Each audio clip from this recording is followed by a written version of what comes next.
আশা করি সবাই ভালো আছেন। আজ আমরা আরো একটি ক্লাস নিয়ে আপনাদের সামনে হাজির হয়েছি। আশা করি আপনারা ট্রায়াল ব্যালেন্স রিলেটেড পূর্বের যে ভিডিওটি দিয়েছিলাম সেটা আপনারা দেখেছেন। অবশ্যই সেই ভিডিওটি দেখেই এই ক্লাসটি করবেন। অন্যথায় আপনি অঙ্ক নাও বুঝতে পারেন।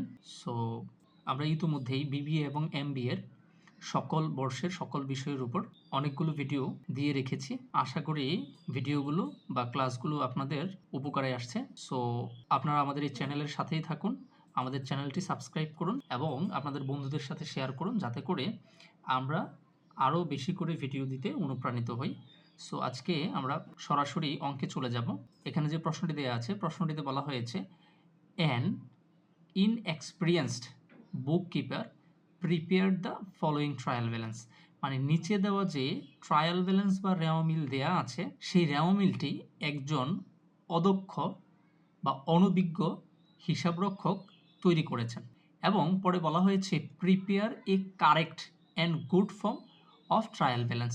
যেহেতু নিচের ট্রায়াল ব্যালেন্সটি একজন অদক্ষ হিসাবরক্ষক তৈরি করেছেন, সেহেতু এই রেওয়ামিলে অবশ্যই কিছু না কিছু ভুল আছে এবং এই কারণেই আমাদেরকে এই রেওয়ামিলটি সঠিকভাবে তৈরি করতে বলা হয়েছে এবং গুড ফর্ম মেনটেন করতে বলা হয়েছে। আচ্ছা, এই গুড ফর্মের কিন্তু একটা গুরুত্বপূর্ণ বিষয় আছে, সেটা হচ্ছে যে গুড ফর্ম যখন প্রশ্নে বলা থাকবে, অবশ্যই আপনি দেখবেন যে প্রত্যেকটা দফার সাথেই এরকম একটা নাম্বার দেয়া আছে। সো আমরা যখন গুড ফর্মে রেওয়ামিল করতে যাব, তখন আমাদেরকে এই নাম্বার সিস্টেমটা একটু মাথায় রাখতে হবে। আমরা কি করব, ছোট থেকে বড় এভাবে সিরিয়ালে যাব। যেমন এখানে 101 সবার প্রথমে চলে আসবে। এই 101 এর পরে আর বড় কোনটা আছে 130, তারপরে 130 চলে আসবে। এর মানে হচ্ছে আমাদেরকে ছোট সংখ্যা থেকে বড় সংখ্যার দিকে যেতে হবে। যদি আমরা ছোট সংখ্যার থেকে বড় সংখ্যার দিকে যাই, তখনই আমরা এটাকে কি বলতে পারবো, গুড ফর্ম বলতে পারবো। ওকে, সো এই প্রশ্নটাতে যে ভুল আছে সেটা আমরা যদি এই নিচের যোগফলগুলোতে দেখি, তখনই আমরা বুঝতে পারবো যে এই রেওয়ামিলে ভুল আছে। সো আশা করি বুঝতে পেরেছেন যে আমাদের প্রশ্নে কি চেয়েছে এবং আমাদেরকে কি করতে হবে। সো আমরা সরাসরি সমাধানে চলে যাই। সো আমরা সরাসরি সমাধানে চলে আসলাম। আমরা দেখতে পাচ্ছি এখানে ডান পাশে সলিউশন দেওয়া আছে এবং যে কোম্পানির নাম, সেই কোম্পানির নাম লেখা হয়েছে। দেন ট্রায়াল ব্যালেন্স করব আমরা, ট্রায়াল ব্যালেন্স লেখা হয়েছে এবং তারিখটা লেখা হয়েছে। ওকে, ফাইন। সো আমরা যদি এই রেওয়ামিলটা গুড ফর্মে করতে চাই, তখন আমাদেরকে কি করতে হবে? আচ্ছা, আরও একটা বিষয় এখানে আমাদেরকে জানা থাকতে হবে, যেটা নাকি ট্রায়াল ব্যালেন্সের এর আগের ক্লাসটিতে আমরা আলোচনা করেছিলাম। আর সেই বিষয়টা হচ্ছে, যদি সম্পদ, ব্যয় এবং কি হয়, উত্তোলন হয়, তাহলে এই দফাগুলো আমাদের রেওয়ামিলের ডেবিট পাশে বসবে। আর যদি আয়, দায় এবং কি হয়, মূলধন হয়, তাহলে এই দফাগুলো আমাদের রেওয়ামিলের ক্রেডিট পাশে চলে যাবে। এই বিষয়টা আমরা গত ক্লাসে আলোচনা করেছিলাম। আজকে তারপরে অঙ্ক করার পূর্বে একটু বলে নিলাম।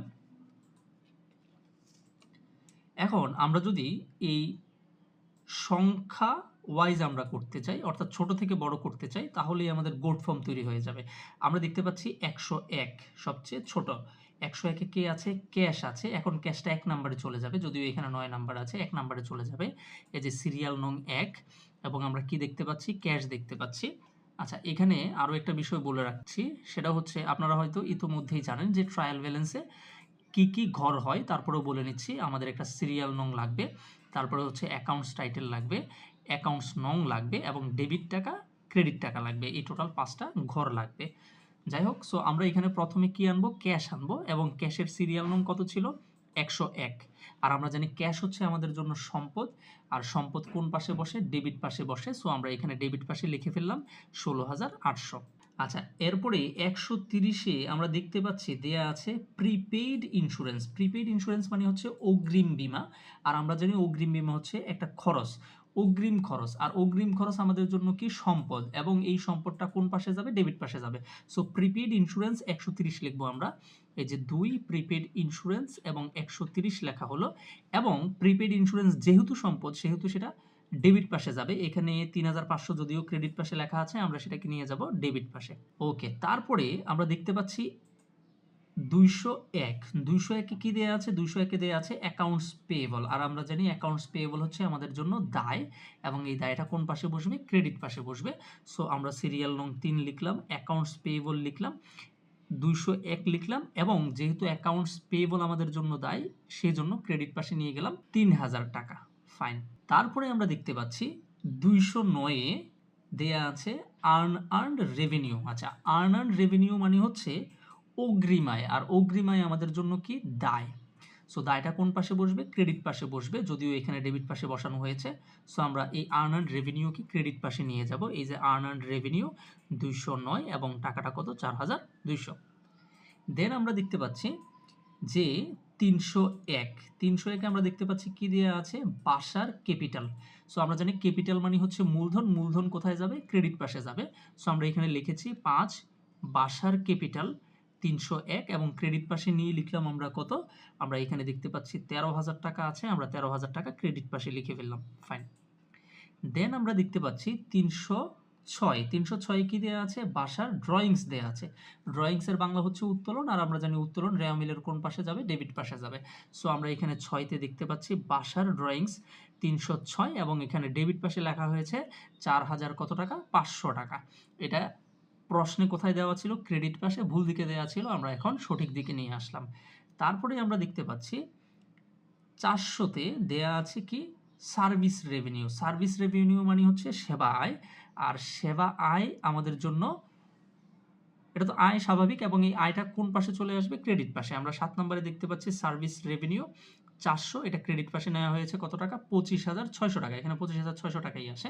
তারপরে আমরা দেখতে পাচ্ছি 726-এ বলা হয়েছে স্যালারিজ এক্সপেন্স। এখানে বলাই আছে এক্সপেন্স। এক্সপেন্স মানে কি? ব্যয়। তার মানে হচ্ছে বেতন বাবদ ব্যয় হয়েছে। আর আমরা জানি ব্যয় কোন পাশে বসবে? রেওয়া মিলের ডেবিট পাশে। আমরা 8 নম্বরে স্যালারিজ এক্সপেন্স লিখে 726 লিখব অ্যাকাউন্ট নংয়ের মধ্যে, এবং ডেবিট পাশে যেহেতু আমাদের এই স্যালারিজ এক্সপেন্সের কথা বলা হয়েছে, ব্যয়টা কোথায় চলে যাবে? ডেবিট পাশে চলে যাবে। সর্বশেষ যেই দফা দেয়া আছে সেটা হচ্ছে 729-এ রেন্ট এক্সপেন্স বলা হয়েছে। সো আমরা জানি এক্সপেন্স মানেই হচ্ছে ব্যয়, যেটা নাকি ডেবিট পাশে যাবে। সো এই রেন্ট এক্সপেন্সকে আমরা লিখব কত? 729, এবং এটার টাকাটা কত ছিল? রেন্ট এক্সপেন্স 2400 টাকা। সো আমরা 2400 টাকা ডেবিট পাশে লিখে দেব, যদিও প্রশ্নে ক্রেডিট পাশে ছিল। ওকে, এখন আমরা ডেবিট পাশের সবগুলো টাকা যদি যোগ করি তাহলে আমরা পাচ্ছি 45,800, এবং ক্রেডিট পাশের সবগুলো টাকা যোগ করলে পাচ্ছি 45,800, এবং আমরা দেখতে পাচ্ছি উভয় পাশ কি হয়েছে? মিলে গেছে। সো আমাদের মাথায় রাখতে হবে যে ট্রায়াল ব্যালেন্সের উভয় দিক মিলতে হবে।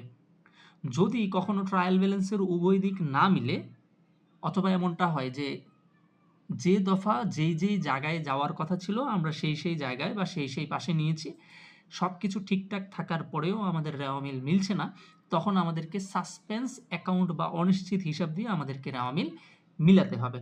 সো এই সাসপেন্স অ্যাকাউন্ট বা অনিশ্চিত হিসাব, অথবা অনিশ্চিত হিসাব ছাড়াও আমরা কিভাবে রেওয়া মিল মিলাতে পারি সেটা নিয়ে আমরা পরবর্তীতে, যদি কোনো অঙ্কে এমনটা আসে, আমরা সেটা নিয়ে আলোচনা করব। সো আজকের এই অঙ্কের আলোচনা বা সমাধান হচ্ছে এটাই, আমাদেরকে বলছে একটা কারেক্ট রেওয়া মিল বা সঠিক রেওয়া মিল করার জন্য, এবং অবশ্যই সেটা কিসে হইতে হবে? গোট ফর্মে। আমরা এখানে গোট ফর্মেই লিখছি। এই যে 101, 101-এর পরে 130, 201, 209, 301, 306, 400, 726, 729, এই যে একটা সিরিয়াল আছে, ছোট থেকে বড়র দিকে নামছে। পরীক্ষার হলে এই জিনিসটা মাথায় রাখতে হবে, ঠিক আছে? সো আজকের এই প্রশ্নের আলোচনা এই পর্যন্তই। আগামী কোনো ক্লাসে আপনাদের সাথে দেখা হবে। ততক্ষণ পর্যন্ত সবাই ভালো থাকেন, সুস্থ থাকেন। ধন্যবাদ।